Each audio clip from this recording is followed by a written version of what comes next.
Você sabia que no ano de 1893 um fato surpreendente se passou na igreja de Nossa Senhora da Lapa dos Mercadores, no número 35 da Rua do Ouvidor?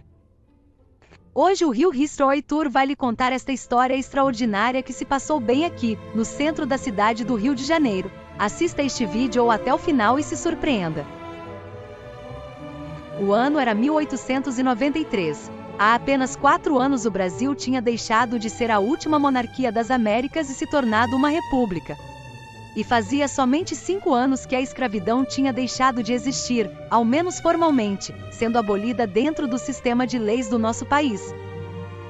Os 2 primeiros governantes republicanos do país foram os militares Deodoro da Fonseca, que governou somente de 1889 a 1891, e Floriano Peixoto, que foi presidente de 1891 a 1894. Logo nos seus primeiros anos no poder, os republicanos, anteriormente unidos para derrubar a monarquia, começaram a se dividir, principalmente em relação a uma questão: a grande concentração de poderes nas mãos da presidência da República. E os conflitos resultantes dessa divisão política entre as elites republicanas se transformaram em conflitos armados, nos mandatos de Deodoro e de Floriano. Um desses conflitos teve destaque naquela época: as revoltas da Armada. As revoltas da Armada aconteceram em 2 ocasiões. A primeira foi em 1891, quando os militares da Armada, ou seja, da Marinha do Brasil, foram contra o fechamento do Congresso ordenado pelo presidente Deodoro da Fonseca. Já a segunda revolta da Armada teve maior duração, e ocorreu entre os anos de 1892 a 1894, já no governo de Floriano Peixoto, e aconteceu porque Floriano, que foi vice-presidente de Deodoro da Fonseca, se recusou a convocar nova eleição presidencial, o que estava previsto pela Constituição de 1891, pois Deodoro havia cumprido menos de 2 anos de governo. Só que Floriano, que depois foi apelidado de Marechal de Ferro, se recusou. Apesar da revolta geral, a eleição não foi convocada, e membros da Armada, que já estavam insatisfeitos e se sentiam inferiorizados em relação ao exército, apreenderam vários navios de guerra na Baía da Guanabara e atacaram a cidade do Rio de Janeiro, que então era a capital do país. Naqueles tempos, a sede do governo era o Palácio do Itamaraty no Rio de Janeiro, construído em 1854 e que antes do Palácio do Catete, foi o Palácio Presidencial. E possivelmente por esse motivo o Palácio do Itamaraty foi um dos alvos dos tiros de canhão disparados pelos revoltosos durante a segunda revolta da Armada. Os relatos contam que eram cerca de 17 horas do dia 25 de setembro de 1893, quando ocorreu o fato que posteriormente ficou conhecido como o Milagre da Rua do Ouvidor.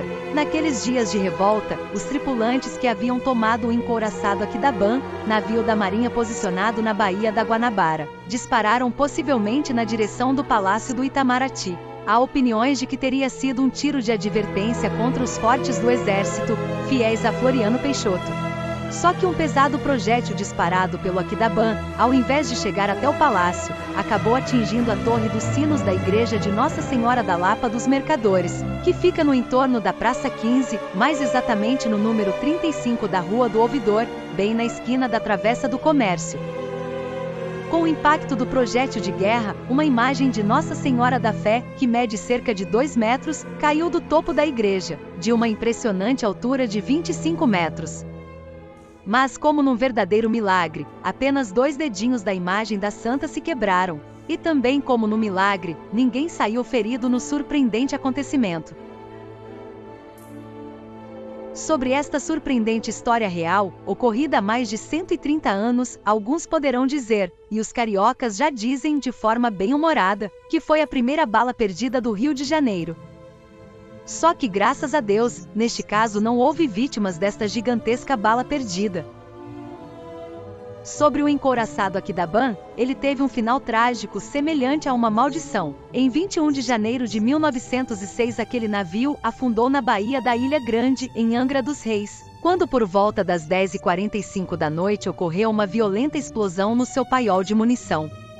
Faleceram 112 homens da tripulação e membros de uma comitiva que visitava o local. A causa da explosão até hoje é desconhecida e partiu o navio ao meio. Hoje o naufrágio se encontra em uma profundidade entre 8 e 18 metros, na ponta leste, em frente ao monumento Aquidabã, erguido para homenagear os homens que morreram. No obelisco repousam os restos mortais de alguns homens da tripulação. Se você gostou de conhecer esta história fantástica, curta este vídeo e ajude o Rio History Tour compartilhando com seus amigos que também gostam da história e da memória do Rio de Janeiro. Até breve em nossa próxima viagem fantástica.